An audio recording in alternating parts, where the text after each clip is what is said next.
We are going to look at question 3 from the December 2013 exam. This is one of the 3 25-mark questions available, of which candidates must complete 2. As with any exam question, we'll start by looking at the requirements and the associated marks to help with our planning. The question is worth 25 marks, so we should spend no longer than 45 minutes answering this question. That is 1.8 minute per mark multiplied by 25 marks. 27 minutes of this time should be spent on section A and the remaining 18 minutes on section B. Section A requires us to do 2 things: show why Hgt are losing money and recommend immediate and short-term changes that Hgt could implement. This requirement explicitly asks us to use the data provided for the first point and to quantify the increased income or cost savings for the second point. This is really important, as if you don't use the numbers and the information that you are given to give depth to your answer, you will most likely be penalised for being too general. Good exam technique would be to work backwards by looking at the quantitative data that we have been given and make sure you use it. Section B then requires the candidate to recommend some longer-term marketing strategies. We must use the information in the scenario to justify the answer we provide. We can deduce from the requirement that this question is going to draw on our knowledge of marketing strategies.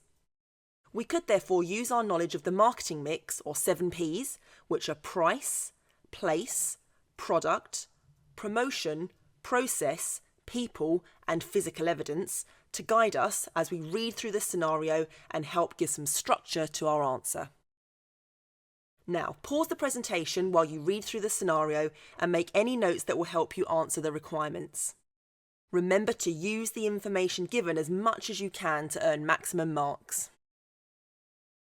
The first part of requirement A asks us why Hgt is losing money. So let's take a look at the income that the gardens are generating and the costs that they are incurring.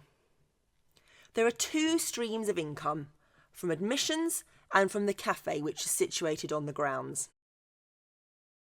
Looking at the admission income first, Hgt charge $5 per visit and they have 1,000 visitors per month.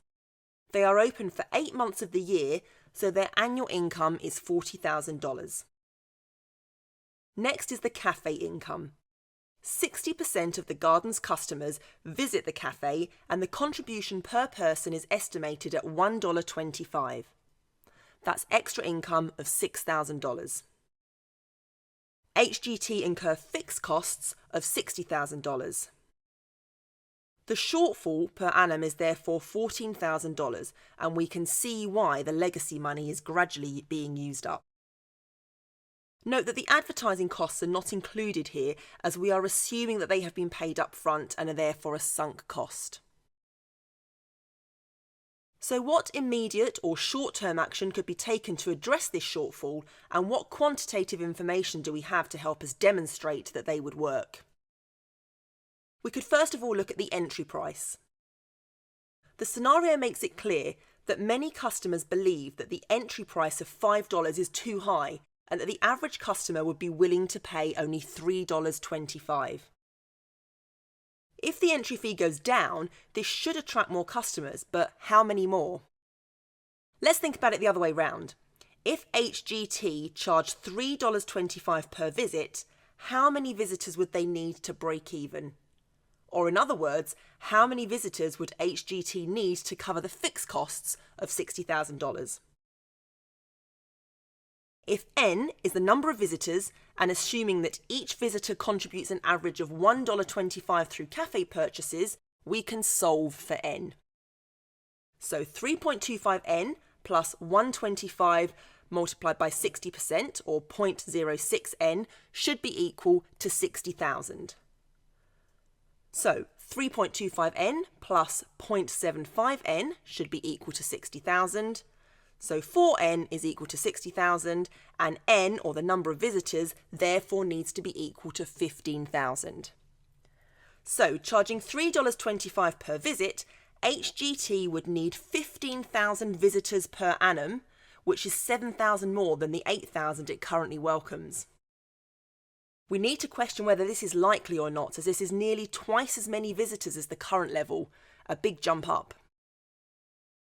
Secondly, HGT have also thought about introducing an annual membership for visitors to the gardens. Annual membership would cost $9 and would allow the holder to access the gardens as much as they like within the 8 months opening period. Take-up of the scheme means that immediate and short-term cash flow would increase, but this would be to the detriment of later cash flows, as annual pass holders would return to the gardens without the need to pay. The difficulty here is that out of the 8,000 visitors per annum, we are not sure how many people visit the gardens more than once, but we can make an estimate. Let's say then that there are 5,000 individual visitors. If 20% of the visitors purchase the membership card, that's 0.2 multiplied by 5,000 multiplied by $9, which is equal to $9,000. This represents a short-term cash income of $9,000, which would help ease the cash flow problems. Next, the Trust may also consider cancelling the last 3 months of the 6-month advertising that they have booked, as this can be done without penalty. Reducing advertising in response to cash flow problems is not always advised, but in this case it seems that the advertising is ineffective. Indeed, we are told that only 5% of visitors to the gardens had heard of the gardens through the magazine advertising. This represents 1,000 multiplied by 0.05, which is 50 visits. The equivalent income per month would be 50 visits multiplied by $5, which is $250, plus income from the cafe, which would be 50 multiplied by 60%, multiplied by 1.25, which is the contribution per visitor to the cafe, which is $37.50 from the cafe. In other words, the advertisement costs $500, but only generates $250 plus 37.5, which is $287.5 of income per month. So it's costing more than the income that it generates. We should also bear in mind that in the survey, visitors were only allowed to state one choice for how they heard about the gardens. So if they chose the magazine, they may well have also heard about the gardens from another source, reducing even further the effectiveness of the advertising in the magazine. Finally, some changes could be made immediately or in the short term to the functioning of the cafe. In the first instance, it seems that the cafe's previous location in the gatehouse was preferable to customers. This is evidenced by the cafe having now 500 less visits in the new location. As the gatehouse is outside the admissions gate, it would also attract customers that don't necessarily want to visit the gardens. So if the cafe regained the 500 visits per month that it has lost as a result of its relocation, this would result in extra income of $1.25, which is the contribution per customer, multiplied by the 500 visits, which is $625 per month, or $5,000 over the 8th month opening period. In addition to the relocation of the cafe, some improvement could be made to the range and the quality of the food and drinks.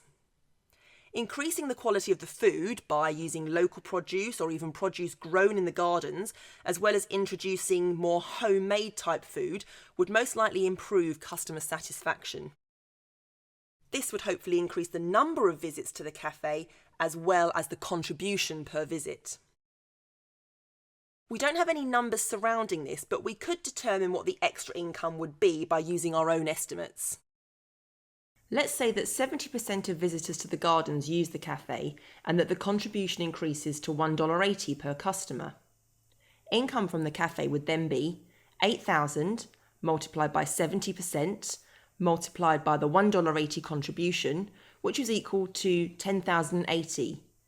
That's $4,080 more than the current income of $6,000.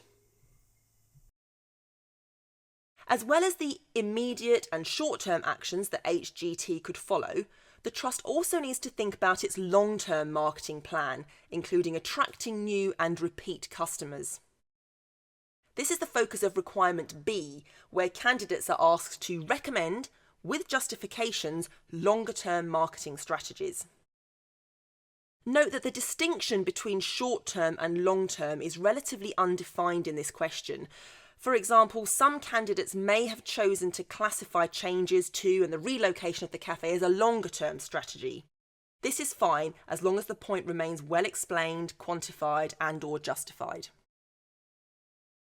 One of the main issues that stands out from reading through the scenario is the discrepancy between what HGT believe its visitors want and what they actually come to the gardens for. The Trust, in their advertising and on their website, focus on the historical nature of the gardens and the renovations that have been carried out. Looking at the survey, however, it appears that 85% of visitors come to the gardens to walk in a peaceful, beautiful, safe environment and to enjoy the plants and the flowers of the gardens. In other words, they see it as a good place to enjoy a day out. There is some scope here then to redefine the product that HGT is offering to its visitors by putting greater emphasis on the enjoyment of a nice day out and with less focus on the historical part of the gardens. By doing this, the gardens could meet a variety of needs. Families could be attracted if there was a nature trail, picnic areas or a play area for families with young children to enjoy. They could even link the historical nature of the gardens by providing educational activities that children would enjoy related to William Wessex. The cafe could also support this by offering meals or lunchboxes suitable for younger children. In making such changes, HGT should be sure that the experience of a day out at the gardens is the main focus of the marketing message. The gardens could also host events such as jazz afternoons, outdoor theatre or gardening courses during the warmer weekends, which would attract visitors who work full-time in the week, as well as families and older customers. HGT has also assumed that people would not want to visit the gardens during the colder months. Given the feedback from the survey, however, this could be challenged, as the gardens would still offer a peaceful, beautiful, safe environment in which to walk. Should HGT open during the colder months, relevant events could be arranged over Halloween and Christmas, for example. During the holidays, these could be tailored to families by providing activities or workshops related to the gardens and the time of year. The financial effect of these extended opening hours would have to be analysed in further detail. There is also scope to further analyse the pricing structure for entry into the gardens. HGT may want to consider discounts for elderly people, students and children, or perhaps a lower price for people arriving later in the day. They may also consider a referral scheme whereby a visitor gets a discount if he or she refers a friend. The promotion aspect of HGT's marketing has really been limited to the advertising in the Heritage Gardens magazine, which we explained in Section A was fairly ineffective. Only 5% of visitors claimed to have heard about the gardens in this way. The survey tells us that the majority, or 80% of visitors, heard about the gardens either through word of mouth or from a recent article in the local press. It would make sense for HGT to focus more on these sources. Perhaps it could invite a local journalist to visit the gardens and write an article for the local paper outlining some of the improvements the Trust have made. To date, HGT's website has been fairly basic, so the Trust may also want to consider making it more interactive by showing images or videos of the garden at that particular time of year, to inform customers of what events are taking place and offering the possibility to purchase tickets online. A final note on this question: there is a lot of scope around the 7 Ps of the marketing mix.